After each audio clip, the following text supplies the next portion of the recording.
नमस्कार दोस्तों, स्वागत है आपका स्टडी फॉर सिविल सर्विसेज में। देखिए ये एनसीईआरटी ज्योग्राफी देख रहे हैं, क्लास 12 की देख रहे हैं हम लोग अभी। ये फंडामेंटल्स ऑफ ह्यूमन ज्योग्राफी वाली बुक है। क्लास 12 की दो बुक है, एक है फंडामेंटल ऑफ ह्यूमन ज्योग्राफी और एक है आपकी इंडियन पीपल एंड इकोनॉमी। ठीक है, वो वाली बाद में देखेंगे, ये वाली अभी देख रहे हैं, छठा चैप्टर है इसमें।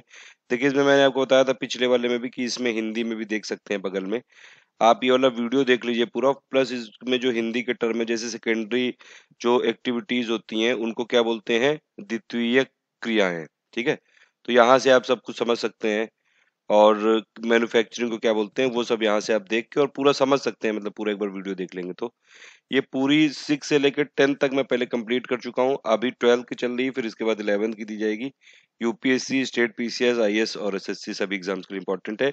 ये है प्लेलिस्ट। आप अगर जाएंगे गूगल पे जाइए, देखिए पहले प्लेलिस्ट देख लेते हैं। ये गूगल पे जाएंगे आप, सॉरी यूट्यूब पे एनसीईआरटी ज्योग्राफी रिवीजन करके सर्च करिए और प्लस आप प्लेलिस्ट उसमें खोज लीजिए, तो ये आपको पूरी मिल जाएगी। देखिए काफी सारी वीडियो बना रखे हैं इसमें एनसीईआरटी की। ठीक है, पूरी 6 से लेकर 10 तक यहाँ पे डली है, यहाँ पे प्लेलिस्ट में।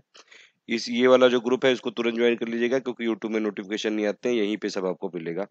और ये हमारी वेबसाइट, इसको देखिएगा जाके, काफी सारा पड़ा हुआ है मटेरियल यूपीएससी प्रिपरेशन के लिए। जीएसजी के जनरल नॉलेज में अगर आप जाएंगे तो काफी कुछ है यहाँ पे। ठीक है, इन्वायरमेंट की समरी है, पॉलिटी की समरी है, हिस्ट्री की समरी है, मिडिएवल हिस्ट्री है, एनसीईआरटी एंशिएंट इंडिया की समरी है। बहुत मटेरियल पड़ा हुआ है यूपीएससी आईएएस पीसीएस के लिए। ठीक है, चलो स्टार्ट कर लेते हैं। इससे पहले वाले वीडियो में मैंने आपको बताया था कि इकोनॉमिक एक्टिविटी, जो भी अगर पैसा कोई जनरेट कर रहा है तो उसको बोलते हैं इकोनॉमिक एक्टिविटी। बेसिकली 4 टाइप की होती हैं, अगर आप लेमैन की भाषा में समझे। प्राइमरी एक्टिविटी हमने पहले वाले चैप्टर में देखा था, इससे पहले वाले में चैप्टर 5 में। उसमें क्या होता है कि नेचर से हम डायरेक्ट कुछ एक्सेस कर रहे हैं, नेचर को डायरेक्टली एक्सप्लोर करके हम कुछ ना कुछ उससे इकोनॉमिक एक्टिविटी जनरेट कर रहे हैं। ठीक है, तो वो नेचर से जो डायरेक्ट रिलेशन वाली है वो है प्राइमरी एक्टिविटी। डायरेक्ट हमने नेचर से क्रॉप उगा ली, एग्रीकल्चर कर लिया, फिशिंग कर ली, बहुत सारी एक्टिविटी हम लोगों ने देखी थी, हंटिंग, गैदरिंग। ठीक है, अब जो सेकेंडरी एक्टिविटी होती है वो क्या करती हैं कि वो जो यहाँ से निकला है, नेचर से निकला है, प्राइमरी वाले सिम का जो प्रोडक्ट है उसको ये लोग प्रोसेस करती हैं, उसमें वैल्यू एडिशन करके मैन्युफैक्चरिंग करती हैं, तो और ये सब चीजें इसमें होती है कुछ मिला के। ठीक है, तो इसमें क्या है कि रॉ मटेरियल जो यहाँ से निकला उसको आप किसी न किसी वैल्यूएबल प्रोडक्ट में कर देते हैं। मान लो यहाँ से आपने गेहूं निकाला, ठीक है, गेहूं निकाला यानी कि वीट निकाला, तो लेकिन सेकेंडरी में क्या हो जाएगा, इसको बिस्कुट बनाना। ठीक है, तो ये सब पूरी प्रोसेस वोसेस वाला जो काम है ये मैन्युफैक्चरिंग इंडस्ट्री इसमें सेकेंडरी वाले में होगा। टर्शरी का क्या मतलब होता है कि जो इन दोनों को सपोर्ट करे। अब जैसे गेहूं को शहर तक लाने के लिए ट्रांसपोर्टेशन की जरूरत होगी, कम्युनिकेशन की जरूरत होगी। ठीक है, वहां पे पूरा बिल विल लगाए जाएंगे और ये सब कम्युनिकेशन होगा, तो ट्रांसपोर्टेशन हो गया। ये सब जो फैसिलिटी आईटी वाली ये जो फैसिलिटी है वो सब वो कौन दे रहा है, वो टर्शरी एक्टिविटी दे रही है, मतलब सर्विस दे रहा है। ये सर्विस दे रहा है प्राइमरी को और सेकेंडरी को। और जो क्वार्टरनरी एक्टिविटी क्या होती है, वो क्या है, वो रिसर्च एंड डेवलपमेंट है, थोड़ी और हाई एंड एक्टिविटी है वो हम देखेंगे आगे वाले चैप्टर में। बेसिक पर्पस यही है, बेसिक भाषा में अगर आप लेमन भाषा में समझे तो वही मैंने बताया था, जैसे प्राथमिक क्रियाएं हैं वैसे ही द्वितीयक क्रियाएं हैं। ठीक है, तो इसमें सेकेंडरी एक्टिविटी का क्या मतलब है कि ये कुछ वैल्यू ऐड कर देते हैं, मतलब बेसिकली इसमें बस बात की गई है मैन्युफैक्चरिंग की। ठीक है, प्रोसेसिंग की, जो कंस्ट्रक्शन होता है, ये सभी जो है एक्टिविटी एमपीसी, ये सब किस में आती है, सेकेंडरी एक्टिविटी में आती है। पूरे चैप्टर में बताया गया है और भी काफी सारे कॉन्सेप्ट बताए गए हैं, जैसे आयरन एंड स्टील है, ये इंडस्ट्री है, ये बेसिक इंडस्ट्री है, क्योंकि ये जो इक्विपमेंट बनाती है वो दूसरे जो इंडस्ट्री है वहां पे एज अ कैपिटल काम करते हैं। ठीक है, क्योंकि कुछ भी मशीन बनेगी या फिर इक्विपमेंट बनेगा वो बनेगा तो आयरन और स्टील से ही, तो ये बेसिक इंडस्ट्री हो गई। फिर एक ये बताई गई कि कुछ इंडस्ट्री होती है फुट क्लोज इंडस्ट्री, मतलब उनको ये मतलब नहीं है कि अब जैसे आयरन स्टील इंडस्ट्री है तो ये ज्यादातर कहाँ पे होगी, जहाँ पे रॉ मटेरियल मिल जाएगा, इलेक्ट्रिसिटी मिल जाएगा, ये सब अगल बगल हो। ठीक है, लेकिन जो फुट क्लोज इंडस्ट्री होती है उनको कहीं भी आप सेटअप कर दो, उनकी कॉस्ट पे कोई फर्क नहीं पड़ता है और ना उनके प्रोडक्ट पे फर्क पड़ता है। वो सब है फुट क्लोज इंडस्ट्री, और वो ज्यादा पॉल्यूशन भी नहीं क्रिएट करती, वो हम आगे देखेंगे पूरा। ठीक है, एक होती smoke stack industry. Foot close को क्या बोलते हैं, स्वच्छंद उद्योग। ठीक है, हिंदी में अभी देखेंगे, हिंदी में स्वच्छंद उद्योग बोलते हैं। और स्मोक स्टैक को क्या बोलते हैं, धुएं की चिमनी से वाले जो उद्योग होते हैं। ये बहुत पुराने उद्योग है, बहुत हैवी इंडस्ट्री है और एकदम ऑब्सोलेट हो गई हैं। और अब इनको ज़रूरत नहीं रह गई है इतनी, लेकिन फिर भी किसी तरह चलाई जा रही है, ये सब है और बहुत प्रोड्यूसर करती हैं, ये सब स्मोक स्टैक इंडस्ट्री है। तो ये सब चीज़ों के बारे में बताया गया है, पूरा क्लासिफिकेशन बताया गया है फिर। तो सेकेंडरी एक्टिविटी का मतलब क्या है समझ गए आपकी, कुछ वैल्यू जोड़ के जो प्राइमरी वाला एक्टिविटी से हमको कुछ प्रोडक्ट मिला है, रॉ मटेरियल मिला है, उसको वैल्यूएबल प्रोडक्ट में अगर आप कन्वर्ट कर दो तो वही होती है सेकेंडरी एक्टिविटी। आप हिंदी में भी देख सकते हो ये कि द्वितीयक गतिविधियां क्या है कि जो भी प्राकृतिक संसाधन मिले हैं उसमें कुछ आप मूल्य उनका बढ़ा दो, और जो प्रकृति में पाया जाने वाला कच्चा माल है उसका रूप बदल कर अगर उसको आप मूल्यवान बना देते हो, कि पहले वो गेहूं था, ठीक है, लेकिन गेहूं अब डायरेक्ट तो कोई खाएगा नहीं गेहूं, तो उसको या तो आप रोटी बना दो या फिर उसके बिस्कुट बना दो। तो ये सब चीजें हैं, तो उसमें कुछ मतलब डायरेक्टली आदमी कंज्यूम कर सकता है, तो उसका रूप बदल गया और इसको मैन्युफैक्चरिंग किया गया। यही सब जो गतिविधियां हैं ये द्वितीयक क्रिया कहलाती हैं। ठीक है, फिर उसमें बताया गया है कि जैसे कॉटन होता है, कपास है, अब उसका कॉटन कोई रुई को थोड़ी ना कोई डायरेक्टली, कोई रुई पहन लेते हो क्या आप लोग, तो उससे फिर आप धागे में कन्वर्ट किया जाता है, कपड़े बनाए जाते हैं, तो उसको और ज्यादा वैल्यूएबल कर दिया, तो वो है सेकेंडरी एक्टिविटी।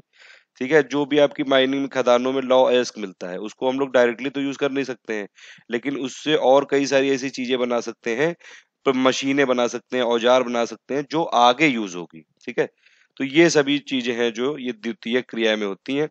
अब देखिए यहाँ पे लिखा हुआ है कि जो बेसिकली सेकेंडरी एक्टिविटी है वो क्या है, किससे रिलेटेड है, मैन्युफैक्चरिंग से। और मैन्युफैक्चरिंग का क्या मतलब हुआ हिंदी में, मैन्युफैक्चरिंग का मतलब हुआ विनिर्माण। ठीक है, तो ये हिंदी यहाँ पे आप देख के, ये पीडीएफ दी हुई है, पीडीएफ तो फ्री में मिल जाएगी नेट में, या तो आप बताइएगा मैं टेलीग्राम में शेयर कर दूंगा, आप यहाँ पे देख के कर सकते हैं। और फिर ये मतलब ये मैन्युफैक्चरिंग का मतलब हो गया आपका विनिर्माण, और प्रोसेसिंग एंड कंस्ट्रक्शन का मतलब क्या क्या हो गया हिंदी में, प्रसंस्करण और निर्माण। ठीक है, तो ये सबसे संबंधित है। अब उसमें वही सब बताया गया है कि जैसे मैन्युफैक्चरिंग में क्या है कि प्रोडक्शन करते हैं आप, हैंडीक्राफ्ट से लेके आयरन स्टील से लेके, और ये प्लास्टिक टॉय बनाते हैं, सब कुछ है इसमें।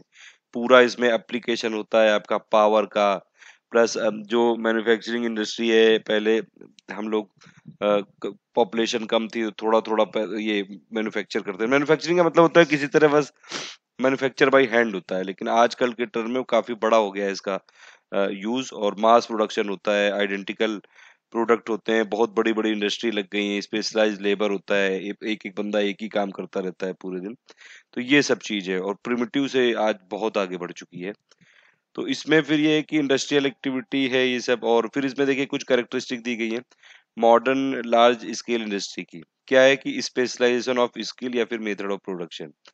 ठीक है, तो इसमें क्या होता है कि जो आपका कुछ मान लीजिए पहले क्या होता था कि कुछ ऑर्डर दिए जाते थे, तो थोड़ा बहुत अगर जितना ऑर्डर होता था उतना ही बनता था, लेकिन आजकल डिमांड इतनी ज्यादा है कि मास प्रोडक्शन हो रहा है ज्यादातर, स्पेशलाइजेशन हो गया है कि मान लीजिए एक असेंबली लाइन है, अगर आपने कभी असेंबली लाइन देखी हो, कुछ इंजन बनता है या फिर कुछ और कंपोनेंट बनता है, तो वहां पे एक बंदा अगर बोल्ट लगा रहा है तो बोल्ट ही लगाएगा वो, ठीक है, एक बंदा फिर कुछ और लगा रहा है तो वो वही लगाएगा, तो ये पूरा स्पेशलाइजेशन हो गया है ये। ठीक है, और एक एक टास्क करते हैं ये रिपीटेडली।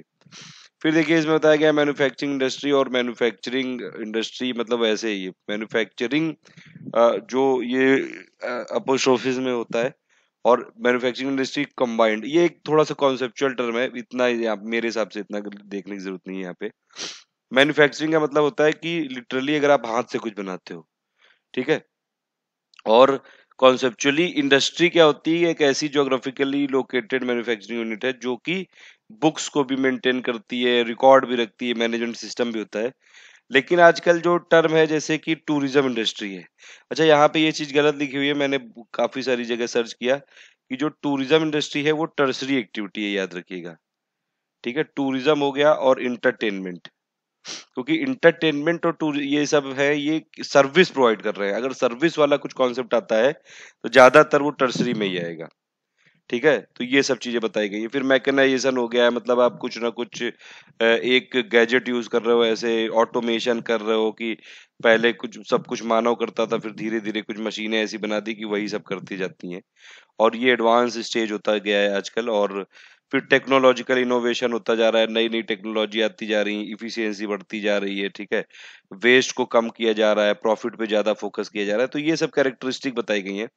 ऑर्गेनाइजेशन स्ट्रक्चर है, स्ट्रैटिफिकेशन है, पूरा एक मशीन टेक्नोलॉजी को यूज़ करते हैं, बहुत कैपिटल लगाते हैं, बड़ी-बड़ी ऑर्गेनाइजेशन है, पूरी एग्जीक्यूटिव ब्यूरोक्रेसी है वहाँ पे, मैनेजर है, सीनियर मैनेजर है, जीएम है, ये बहुत सारी पोस्ट होती हैं। अनइवन ज्योग्राफिकल डिस्ट्रीब्यूशन है ये, ठीक है? ये सब चीज़ें बताई गई हैं कि जो भी आपकी मॉडर्न मैन्युफैक्चरिंग इंडस्ट्री है, बहुत कम जगह पे लेकिन ये अभी तक फ्लोरिश हो पाई हैं। फ्लोरिश का मतलब कि ग्रो कर पाई हैं एक तरह से। और फिर ये करीबन केवल 10% से भी कम जो है ये वर्ल्ड के लैंड एरिया को कवर करती हैं। मैन्युफैक्चरिंग साइट वैसे भी बहुत कम साइज़ में मतलब बनाई जा सकती हैं। अगर आप देखें तो खेत जितने बड़े-बड़े होते हैं और उनका अगर आप उस खेत के हिसाब से वहाँ की प्रोडक्टिविटी देखें कि कितना वो अन्न उगा रहे हैं, उसी में बहुत बड़ी-बड़ी इंडस्ट्री लगाई जा सकती है। तो वही सब एग्ज़ाम्पल दिया हुआ है यहाँ पे, ठीक है? फिर इंडस्ट्री का बेसिक कॉन्सेप्ट क्या होता है कि प्रॉफिट को मैक्सिमाइज़ करना, ये तो किसी बिज़नेस का कॉन्सेप्ट होता ही है ये, और कॉस्ट रिडक्शन करना। तो इसीलिए ऐसी जगह पे इंडस्ट्री को लोकेटेड होना चाहिए जहाँ पे प्रोडक्शन कॉस्ट मिनिमम आए और प्रॉफिट मैक्सिमम आए। अब उसके लिए देखिए कुछ फैक्टर बताए गए हैं। एक्सेस टू मार्केट, अगर मतलब ऐसी इंडस्ट्री लोकेटेड है जहाँ पे अगल-बगल मार्केट है। वहाँ पे अगर मार्केट है तो वहाँ पे डिमांड है। अब डिमांड है तो इसलिए जो भी वहाँ पे प्रोडक्ट बनेगा वो चला जाएगा। तो ये सब बहुत बेसिक सी बातें बताई गई हैं कि एक्सेस टू मार्केट एक बहुत बड़ा फैक्टर है। ठीक है? और कुछ लेकिन इंडस्ट्री होती है जैसे उनकी ग्लोबल मार्केट होती है, जैसे एयरक्राफ्ट मैन्युफैक्चरिंग और आर्म्स इंडस्ट्री। हर देश को आर्म्स चाहिए। इंडिया भी अगर आप देखेंगे तो डिफेंस वाइज़ 4th लार्जेस्ट है, ठीक है?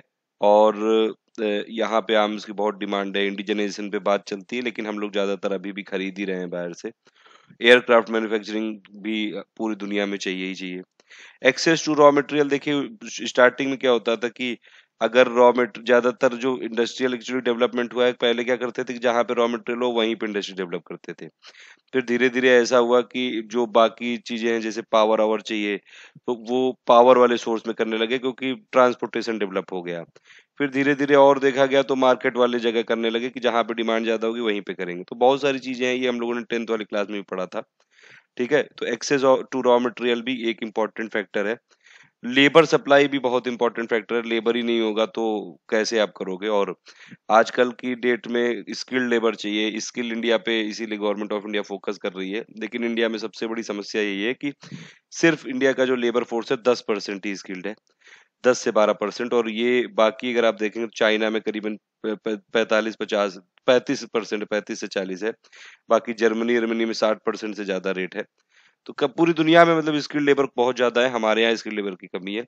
सोर्स ऑफ एनर्जी, और पहले तो कोल ही होता था, फिर हाइड्रो इलेक्ट्रिसिटी आया, पेट्रोलियम आया, फिर एक्सेस टू ट्रांसपोर्ट और कम्युनिकेशन, क्योंकि अगर आपने कुछ रॉ मटेरियल मंगाना है तो उसके लिए गाड़ियां चाहिए, प्लस आपका जो आउटपुट है उसको भेजना है, कम्युनिकेशन करना है, तो ये सब चीजों के लिए चाहिए। और इसमें जो है वेस्टर्न यूरोप हो गया और ईस्टर्न नॉर्थ अमेरिका का एक बहुत ही डेवलप्ड है आपका ट्रांसपोर्ट सिस्टम, तो इसीलिए वहां पे काफी इजी रहा जो इंडस्ट्रियल डेवलपमेंट है। तो ये सब आप एक बार पढ़ लीजिएगा, रीडिंग मार लीजिएगा, बेकार मतलब एग्जाम के लिए कोई बहुत यूजफुल चीज नहीं। कम्युनिकेशन भी काफी इंपॉर्टेंट है इंडस्ट्री के लिए, कि आपको इंफॉर्मेशन करनी है, कुछ मान लीजिए मटेरियल मंगाना है तो वो कहाँ सस्ता मिल रहा है, कहाँ महंगा मिल रहा है, ये सब चीजें देखना होता है। गवर्नमेंट पॉलिसी, गवर्नमेंट सपोर्ट करती है किसी इंडस्ट्री को, गवर्नमेंट कहती है किसी बैकवर्ड एरिया में आप जाके इंडस्ट्री लगाइए, वहां पे टैक्स रिबेट देती है, तो ये सब चीजें, ठीक है? फिर अगर एक्सेस हो गया एग्लोमेरेशन, मतलब कि बहुत बड़े-बड़े, जैसे दिल्ली का है, ये मुंबई का है, जो अर्बन एग्लोमेरेशन होता है, मतलब वहाँ पे आस-पास एक पूरे शहरी एरियो का जमावट होता है, जैसे एनसीआर टाइप का हो गया, ठीक है? वो अगर उसके आस-पास कोई इंडस्ट्री लगाई जाएगी तो वहाँ पे काफ़ी ज़्यादा डिमांड भी होती है और वहाँ पे लोग भी रहते हैं, तो बाहर से भी पॉपुलेशन आती है, माइग्रेशन होता है, वहाँ मिडिल क्लास फैमिली होती है। इसीलिए आप देखिए तो एनसीआर में जैसे कॉल सेंटर इंडस्ट्री और बहुत सारी इंडस्ट्री यहाँ पे आस-पास लगी हुई हैं। अब देखिए यहाँ पे फूड इंडस्ट्री की बात की, मैंने आपको बताया था कि ये जो फूड इंडस्ट्री है, इनको कहीं भी लोकेट किया जा सकता है और ये डिपेंड नहीं करती किसी भी तरह से रॉ मटेरियल के वेट, ना ये वेट लूजिंग होती हैं, ठीक है? ना रॉ मटेरियल पे डिपेंड करती हैं। वेट लूजिंग का मतलब है कि अगर आपने इनपुट कोई दिया, मान लीजिए कि इनपुट दिया कि बहुत 100% और सिर्फ आउटपुट का आपका जो प्रोडक्ट मिल रहा है 10%, ठीक है? कि मतलब वेट लूज कर दिया उसने।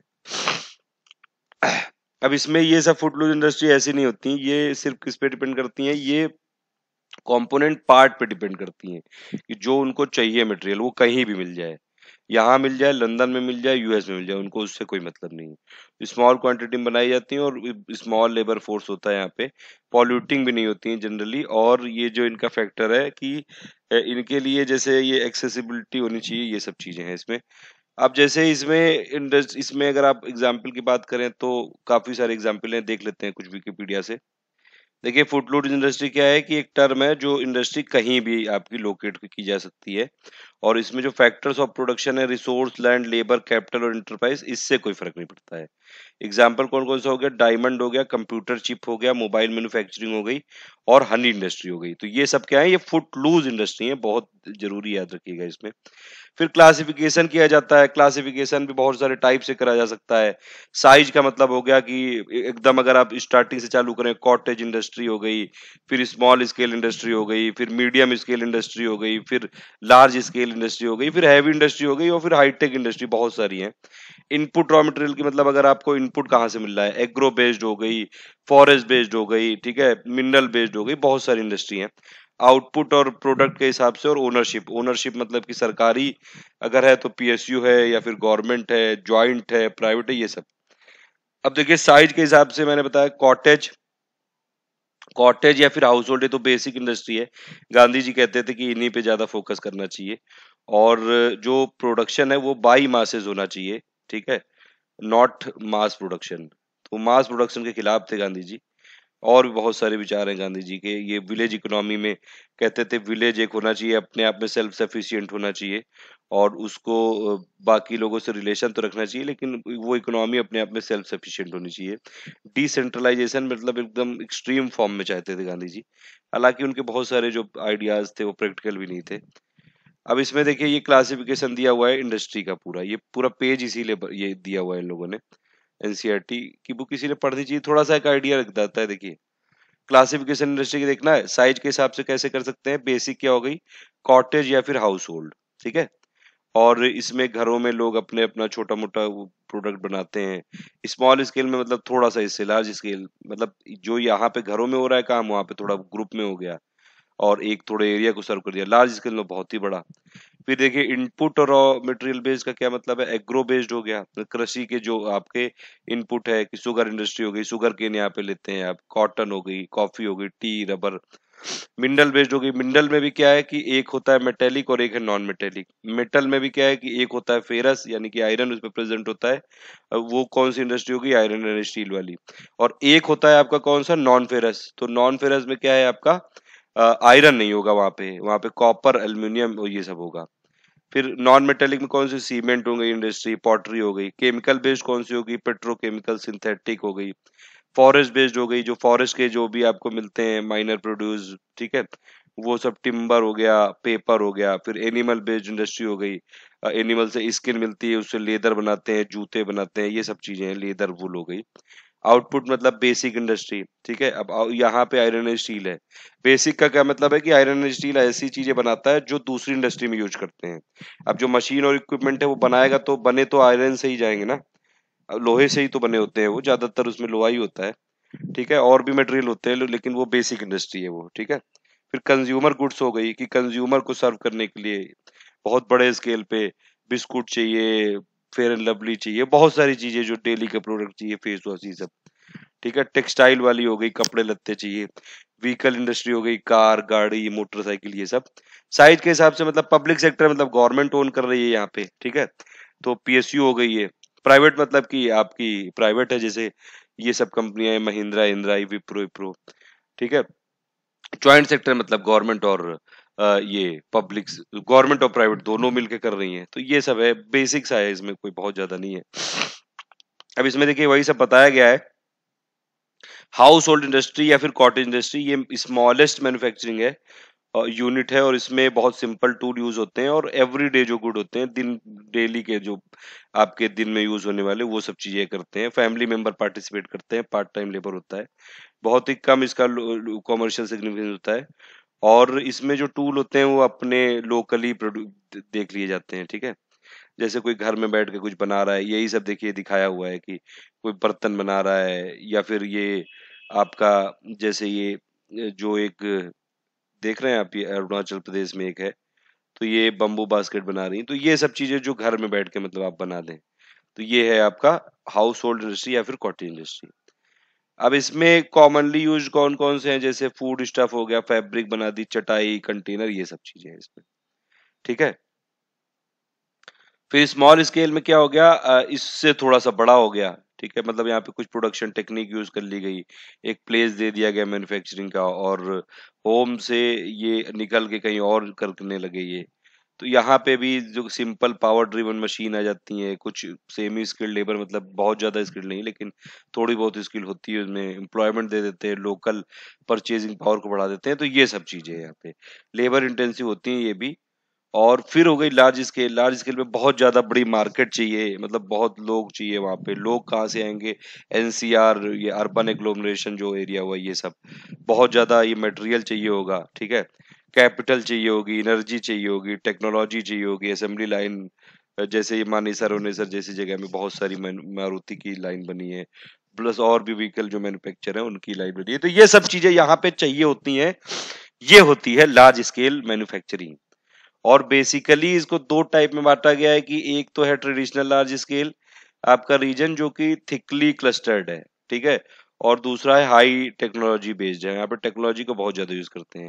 देखिए मैं आपको फिर से बता रहा हूँ कि यहाँ वाले जो भी आपको टर्म ऐसे लगे हिंदी वालों को, वो आप देख लीजिएगा, बस बाकी मैं सब कुछ एक्सप्लेन कर रहा हूँ। ठीक है, तो इसमें सब कुछ आपको समझ में आ जाएगा। और फिर ये इंडस्ट्री कौन सी है आपकी, इनपुट या रॉ मटेरियल बेस्ड, ये मैंने बताया। इसमें कौन कौन सी होती है, एग्रो बेस्ड है। वो एग्रो बेस्ड का मतलब क्या है कि कृषि से जो जो भी कृषि के हैं उत्पाद, वो यहाँ पे इनपुट बन जाएंगे।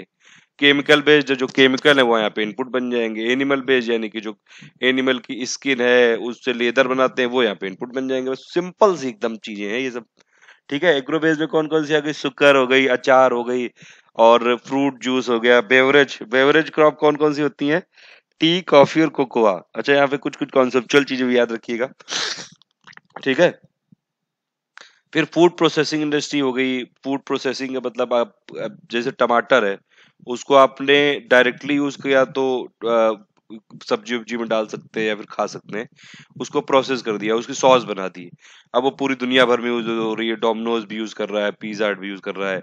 उसकी सॉस सॉस बना दी तो वो आगे भी जा रहा है, उसका सूप वूप बना दिया, उसको प्रोसेस कर दिया मतलब किसी तरह। ठीक है, तो वो सब चीजें होती है फूड प्रोसेसिंग में, ड्राइंग, फर्मेंटिंग और पिकलिंग, बहुत सारी यहाँ पे टेक्निक यूज करते हैं। इतना डिटेल में जाने की जरूरत नहीं, बेसिक वो समझिए यहाँ पे कि कहना क्या चाह रहा है ये, एक ओवरव्यू पता होना चाहिए।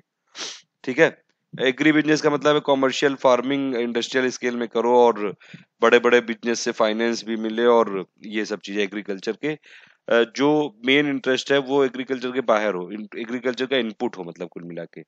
ठीक है, जो एग्री बिजनेस फार्म होते हैं मैकेनाइज्ड होते हैं, बड़े बड़े साइज में होते हैं, और बहुत ज्यादा स्ट्रक्चर्ड होते हैं।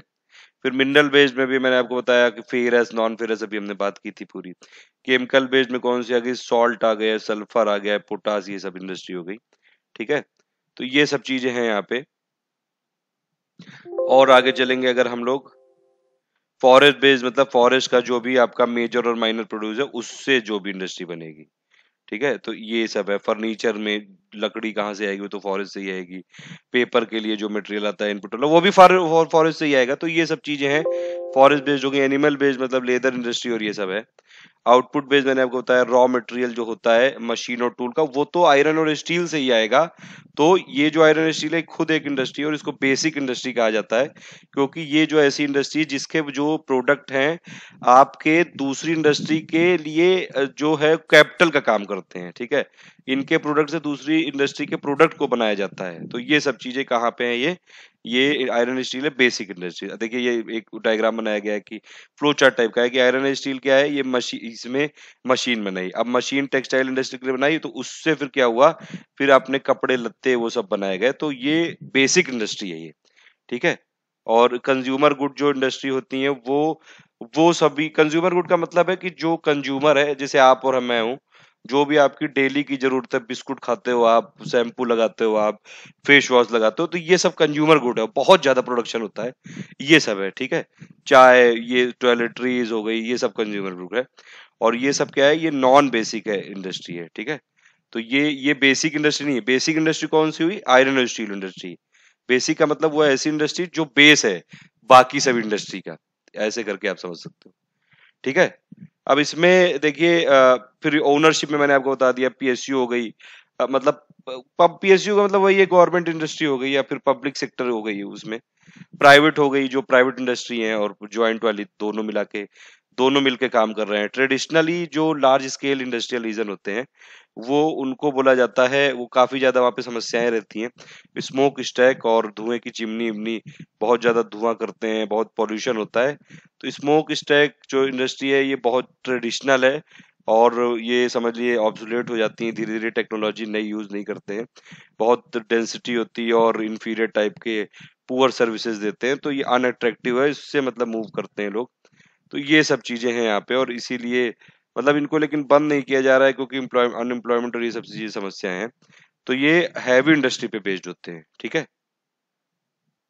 अब धीरे धीरे इसको बंद भी कर रहे हैं, तो ये स्मोक स्टैक इंडस्ट्री हो गई है, ठीक है। फिर रूर कोल्ड फील्ड है ये जर्मनी में, और यहाँ पे जर्मनी का स्टील प्रोडक्शन का 80% है। तो ये सब चीजें हैं यहाँ पे, और इसकी वजह से बहुत ज्यादा पॉल्यूशन भी हुआ है, इंडस्ट्रियल पॉल्यूशन भी हुआ है। फिर concept of high tech industry का क्या मतलब है? मतलब उसमें वही है, लेटेस्ट जो है टेक्नोलॉजी का यूज कर रहे हैं आप, और प्रोफेशनल लोग होते हैं यहाँ पे, प्रोफेशनल व्हाइट कॉलर जॉब। देखिए, एक white collar, blue collar, red collar, ये मैं बताऊंगा नेक्स्ट वाले वीडियो में, एक पूरा बता दूंगा एक साथ, ठीक है, क्या क्या होते हैं। अभी आप इसमें देख लीजिए, और इसमें मतलब पूरा रोबोटिक्स का यूज करते हैं, ऑटोमेशन का यूज करते हैं, तो हाईटेक हो गई इंडस्ट्री वो। और ये काफी सारे, देखिए जो हाईटेक इंडस्ट्री होती हैं, जो रीजनली कंसंट्रेट होती हैं, मतलब एक एक रीजन में कंसंट्रेट कर गई, एक ही रीजन में बहुत सारी टाइप की आ गई हाईटेक इंडस्ट्री, और बहुत ज्यादा स्पेशलाइज होती है, उनको टेक्नोपोलिस भी बोलते हैं। सिलिकॉन वैली है सैन फ्रांसिस्को, और सिलिकॉन फॉरेस्ट है सिएटल में, ठीक है। तो मैन्युफैक्चरिंग काफी ज्यादा कंट्रीब्यूट करती है वर्ल्ड इकोनॉमी को, आयरन स्टील, टेक्सटाइल, और ये सब चीजें बहुत इंपॉर्टेंट है, ये सब। आयरन स्टील का तो मैंने बता ही दिया कि ये क्या है, बेस है ये दूसरी इंडस्ट्री का बेस है, इसीलिए इसको बेसिक इंडस्ट्री बोलते हैं, ठीक है। और इसमें काफी ज्यादा बल्कि जो होता है रॉ मटेरियल होता है, इसके प्रोडक्ट भी बहुत हैवी होते हैं। और फिर ये सब बताया गया कि आयरन को कैसे आयरन ओर से निकालते हैं, स्मेल्टिंग कर देते हैं पहले, कार्बन के साथ और लाइम स्टोन के साथ। फिर उसके बाद जो मोल्टेन आयरन होता है, उसको कूल करते हैं, और फिर पिग आयरन फॉर्म होता है। फिर उसमें स्ट्रेंथ बढ़ाने के लिए मैंगनीज और ये सब डाल देते हैं, करोजन रेजिस्टेंस और ये सब बनाने के लिए। और ये ज्यादातर जो ट्रेडिशनली मैंने आपको बताया था कि रॉ मटेरियल के नजदीक ये हमेशा होती थी। फिर लेकिन मिनी स्टील मिल का भी कॉन्सेप्ट आने लगा, और जो देखिए, ये इंटीग्रेटेड का मतलब है कि बहुत सारे प्रोडक्ट ये लोग ये जनरेट करते थे। मिनी स्टील का मतलब है सिर्फ स्टील जनरेट कर रहे हैं। तो ये वाला कॉन्सेप्ट भी आने लगा धीरे धीरे। ये काफी सारी एडवांस इंडस्ट्री जो थी, देखिए जो भी कंट्री होती है, पहले उसकी जो डेवलपमेंट की स्टेज होती है, कि पहले वो रूरल यानी कि एग्रेरियन होती है बेस्ड, फिर होती है इंडस्ट्रियलाइज्ड, और फिर होती है सर्विस बेस्ड। तो जो डेवलप्ड कंट्री है वो सर्विस बेस्ड है ज्यादातर। वो पहले बीच में थी इंडस्ट्रियलाइज, लेकिन वो धीरे धीरे क्या कर रही है, क्योंकि इंडस्ट्रियल अगर वहां पे इंडस्ट्रीज अपने यहाँ ही लोकेट करेंगे तो बहुत समस्याएं होती हैं, इन्वायरमेंट पॉल्यूशन होता है, प्लस इतना ज्यादा मास वहां पे इन सब में नहीं लगता है, क्योंकि इंडस्ट्री में इतने पैसे नहीं होते हैं, सर्विस बेस्ड मूव कर जाते हैं। तो ये लोग क्या करते हैं, इंडस्ट्री लगाते हैं दूसरी कंट्री में जाके, जो गरीब गरीब कंट्री है, ठीक है, और वहां से पूरा सर्विस वाला खाते हैं। तो टर्सरी में वैसे भी सबसे ज्यादा जीडीपी ज्यादातर जो वर्ल्ड की है, वो सब टर्सरी में ही होता है। तो ये सब चीजें हैं यहाँ पे, और मतलब अगर डेवलप्ड कंट्री है तो ज्यादातर धीरे धीरे सर्विस बेस्ड ही हो जाती है। तो ट्रांजिशन होता है धीरे धीरे ये, ठीक है। इंडिया का लेकिन केस थोड़ा दूसरा है। इंडिया में जो एग्रीकल्चर है, हम लोग उससे बीच में वाले केस में नहीं आ पाए, इंडस्ट्रियल वाले में, बल्कि डायरेक्टली टर्शरी बेस्ड आ गए हैं। आज भी हमारी जीडीपी का करीबन 50% से ज्यादा जो है वो टर्शरी से ही मिलता है हमको। तो ये सब चीजें, फिर पिट्सबर्ग है, और ये रस्ट बॉल बन गया यूएसए का। इतना इंपॉर्टेंट नहीं है ये, यहाँ पे मैंने देखा है, ये सब नॉर्मल सी चीजें लिखी हुई हैं। फिर कॉटन टेक्सटाइल में 3 सेक्टर है, हैंडलूम है, पावरलूम है, और मिल सेक्टर है, ठीक है। गांधी जी ने खादी को प्रमोट किया था, ये सब बताया गया है। और ये बस इतना इंपॉर्टेंट है, बाकी यहाँ पे वैसी एग्जाम पर्पज से नहीं है, आप एक बार पूरा चैप्टर पढ़ लेना बस, हिंदी वाला भी और इंग्लिश वाला भी। इसके फिर क्वेश्चन के आंसर दे देना कि कौन सा स्टेटमेंट इसमें से रॉन्ग है, ठीक है, और कौन सा ऐसा जो है in which one of the following types of economy are the factors of production owned individually. Owned कहाँ पे किए जाते हैं, यही तो समस्या है कैपिटलिस्ट क्लास की। इसमें कौन सा होगा वैसे, देखिए इसमें चारों स्टेटमेंट अगर आप पढ़ेंगे तो फुट लूज में क्या हमने देखा था कि ये रॉ मटेरियल और उन सब जो फैक्टर ऑफ प्रोडक्शन पे डिपेंड नहीं करते हैं, लेकिन शुगर तो करता है ना, तो यही वाला गलत है, ठीक है।